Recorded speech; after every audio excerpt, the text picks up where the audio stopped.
एका व्यक्तीच्या अपघातामुळे एक वेगळा न्याय, दुसऱ्या व्यक्तीच्या अपघातामध्ये वेगळा न्याय. रस्त्यावरच्या माणसाला न्याय मिळू शकतो किंवा पुरावे समोर येऊ शकतात. अजितदादांचा घातपात इतका कसा फुल प्लॅन प्रूफ असू शकतो जो डिस्क्लोजच होत नाही. हे जर पुरावे रोहित पवारांकडे असतील तर मग सरकारला दिलेल्या पुराव्यातून मग ते केंद्र सरकार राज्य सरकार का गप्प बसलंय. म्हातारी मेलेचं दुःख नसतं, काळ सोखावतो.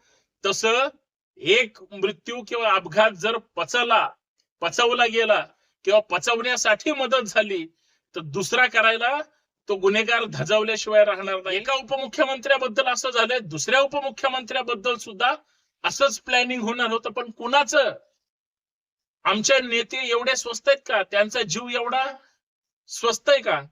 म्हणजे आमच्या महाराष्ट्राकडे, आमच्या महाराष्ट्रातील सगळ्या नेत्यांकडे, खास करून जबाबदार नेत्यांकडे असं जर कोणी वाईट नजरेनं पाहणार असेल, हे अत्यंत डेंजर आहे. काही जण म्हणतात दादा परदेशात आहेत, काही जण म्हणतात दादा परत येतील.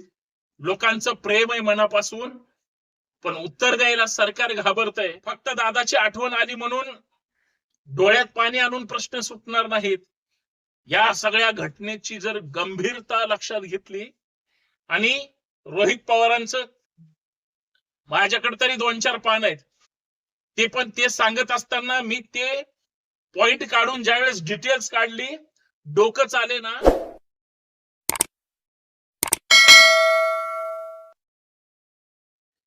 अजित पवारांच्या विमान अपघात प्रकरणी रोहित पवारांनी ज्या पद्धतीनं पुरावे महाराष्ट्रासमोर मांडले, ज्या पद्धतीनं ड्राफ्टिंग केली, ज्या पद्धतीनं जेवढी कागदपत्र, पुरावे, इतर गोष्टी केंद्र सरकारच्या तपास समितीकडे नाही, राज्य सरकारकडे नाही, रोहित पवारांच्या एकंदरीत पत्रकार परिषदेतून त्यांनी ते महाराष्ट्रासमोर मांडले.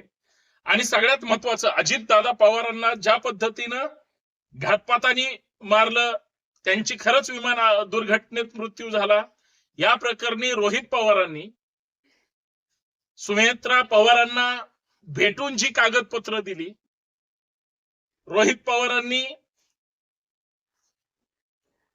मुख्यमंत्री देवेंद्र फडणवीसांना जी कागदपत्र दिली, आणि आज दिल्लीचे माजी मुख्यमंत्री अरविंद केजरीवालांसोबत प्रत्यक्ष भेट घेऊन त्यांना माहिती देऊन त्यांनी त्यांच्या समोर जी पुरावे मांडले, महाराष्ट्राला हादरवून टाकणारी गोष्ट आहे.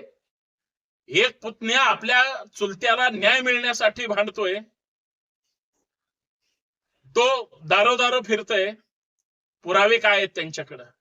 सगळ्या गोष्टीची चर्चा करूयात. जर रोहित पवारांकडे कागदावर कागद असतील, कागदामध्ये खरी माहिती असेल, विमान अपघात कसा झाला, त्यांना कशा पद्धतीनं कुठल्या साईडला बसवलं. खरं तर अजून सुद्धा विमानतळावरचे सीसीटीव्ही फुटेज आले नाही. अरे रस्त्यावर अपघात झाला किंवा एखाद्याचं पाकिट जरी बाजारात कोणी मारलं तर लगेच सीसीटीव्ही द्वारे पोलीस छाडा घेतात. मग राज्याच्या उपमुख्यमंत्र्याचा विमान अपघात झाला, दादा नाहीत असं म्हणतात. सुनेत्रा पवारांनी, म्हणजे जे आमदार अजितदादांना न्याय मिळावा, त्या दुर्घटनेची चौकशी व्हावी म्हणून चर्चा करतायत, त्यांचा तो सगळा पुराव्यानिशी मांडणारे, राग व्यक्त करणारे किंवा संतापजनक या सगळ्या घटनेतून दुःख व्यक्त करणारे जे बोलतायत. पत्रकारांनी ज्यावेळेस प्रश्न विचारला त्यावेळेस सुनेत्रा पवारांनी महाराष्ट्राला, ठीक आहे माध्यमातून बातमी आली, माझ्याकडे दादांच्या हातातली घड्याळ आहे किंवा पायातली चप्पल आहे किंवा आमच्याकडे हे पुरावे आहेत, त्याच्यातून ते सिद्ध झालंय ते दादाच होते. काही जण म्हणतात दादा परदेशात आहेत, काही जण म्हणतात दादा परत येतील. लोकांचं प्रेम आहे मनापासून, पण उत्तर द्यायला सरकार घाबरतंय. फक्त दादाची आठवण आली म्हणून डोळ्यात पाणी आणून प्रश्न सुटणार नाहीत. या सगळ्या घटनेची जर गंभीरता लक्षात घेतली आणि रोहित पवारांचं माझ्याकडे तरी 2-4 पान आहेत, ते पण ते सांगत असताना मी ते पॉइंट काढून ज्यावेळेस डिटेल्स काढली, डोकं चाले ना. इतके जर पुरावे जर आज रोहित पवारांकडे असतील, हे जर पुरावे रोहित पवारांकडे असतील, तर मग सरकारला दिलेल्या पुराव्यातून मग ते केंद्र सरकार राज्य सरकार का गप्प बसलंय? विमान उड्डाण मंत्री सखोल निपक्षपाती चौकशी करणं अपेक्षित आहे. याच्या मागे कुणाचा काहीतरी गेम आहे का हे तरी कळू द्या एकदा. माझा प्रश्न तो नाहीच आहे. माझा प्रश्न हा आहे, जी तपास यंत्रणा मग ती राज्य सरकारची असेल, पोलीस प्रशासनाच्या माध्यमातली असेल, केंद्रीय एजन्सीज असतील, या सगळ्या कसून चौकशी करत असताना सुद्धा काय येतो केंद्र सरकारच्या त्या समितीचा रिपोर्ट की विमान पहिलं झाडावर आदळलं. छगन भुजबळ म्हणले झाडच नाही तिथं. आता हे संशय तुम्ही आम्ही उत्पन्न करतोय का? नाही. बडे बडे नेते त्या ठिकाणी शंका घेत आहेत. रोहित पवार घेत आहेत, अमोल मिटकरी घेत आहेत, भुजबळ घेत आहेत. म्हणजे मला एवढंच म्हणायचंय, काय तो एकदा सोक्ष मोक्ष लावा. कारण उपमुख्यमंत्री पदावर सुनेत्रा पवार बसल्या, रोहित पवार सतत बडबड करतायत, पार्थ पवार खासदार झाले आणि राज्य सरकार आपल्या कामात व्यस्त आहे. केंद्र सरकार दुर्लक्ष करणार, प्रश्न सुटणार नाही. प्रश्न इथून सुरू होतोय. 1 महिना झाला दादा जाऊन, दुसरा महिना सुद्धा पूर्ण होईल. महिने जातील, वर्षानुवर्ष जातील आणि तपास जर पूर्ण नाही झाला, खरी माहिती महाराष्ट्रासमोर नाही आली, करणार काय? म्हणजे याचा अर्थ कुणाच्या तरी मनात काळबेरे त्यांनी घातपात केलाय, घडवलाय. अन्यथा त्या पायलटची तरी दिशा चुकली. आम्हाला कुणावर आक्षेप घ्यायचा नाही, तपासातून पुढे येऊ द्या. आणि रोहित पवार हा त्यांच्या रक्ताचा माणूस आहे. तुम्ही आम्ही किती बी चर्चा करू द्या, तुमच्या आमच्या चर्चेला काडीची किंमत नाही. पण ज्यावेळेस त्यांनी मांडलेल्या पॉइंट्स मधून ज्यावेळेस आपण डिटेल्स काढतो, आपण माहिती घेतो, असं जगात कुठं काही घडलंय का बघतो, घडलं असेल तर त्याच्यात काय झालंय बघतो. आणि जर समजा हा एक वेगळाच प्रसंग आहे, घातपात करण्याचा जे काही चर्चा समोर येते, लगेच समोर येतं की एका उपमुख्यमंत्र्याबद्दल असं झालंय, दुसऱ्या उपमुख्यमंत्र्याबद्दल सुद्धा असंच प्लॅनिंग होणार होतं. पण कुणाचं? आमचे नेते एवढे स्वस्त आहेत का? त्यांचा जीव एवढा स्वस्त आहे का? म्हणजे आमच्या महाराष्ट्राकडे, आमच्या महाराष्ट्रातील सगळ्या नेत्यांकडे, खास करून जबाबदार नेत्यांकडे असं जर कोणी वाईट नजरेनं पाहणार असेल, हे अत्यंत डेंजर आहे. ही साधी गोष्ट नाही, ही दुर्लक्ष करणारी सुद्धा गोष्ट नाही. हे मला मांडायचंय. आणि या सगळ्या घटना महाराष्ट्रात घडत आहेत.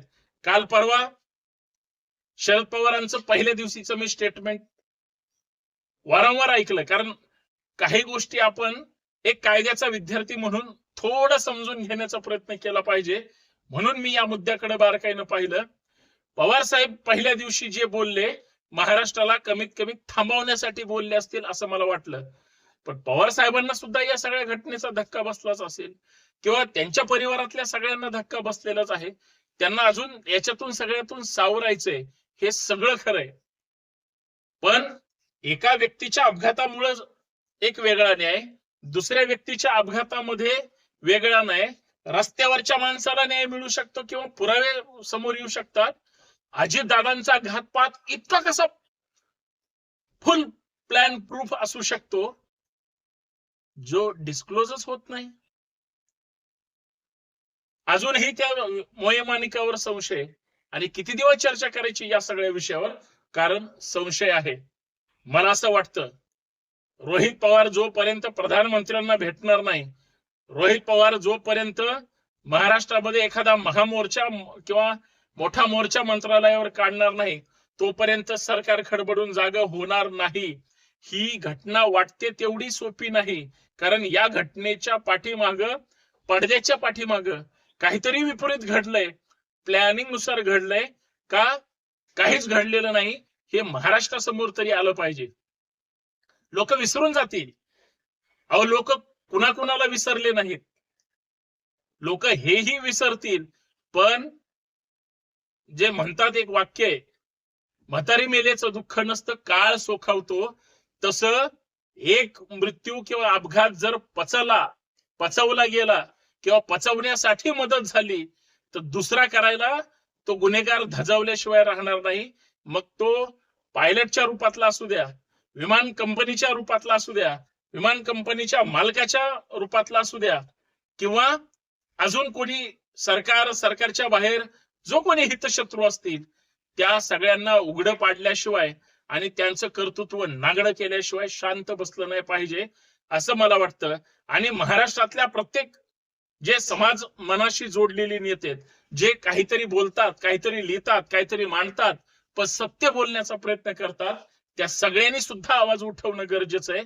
सगळी माध्यमासहित सगळी गप्प बसलेली आहेत, बोटावर मोजण्या एवढी बोलतायत. त्यांना बळ मिळालं पाहिजे, त्याने आवाज उठवला पाहिजे, एवढंच. बाकी विस्तृत पद्धतीने पुढच्या व्हिडिओमध्ये बोलत राहूया. जय महाराष्ट्र, जय शिवराय. विनंती एवढीच आहे, हे बंडखोर नेता युट्यूब चॅनल जास्तीत जास्त शेअर करा. नवीन असाल तर चॅनल सबस्क्राईब करा. प्रत्येक व्हिडिओ पाहत चला आणि या मुद्द्यावर एक कमेंट तुमची अपेक्षित आहे. जय शिवराय.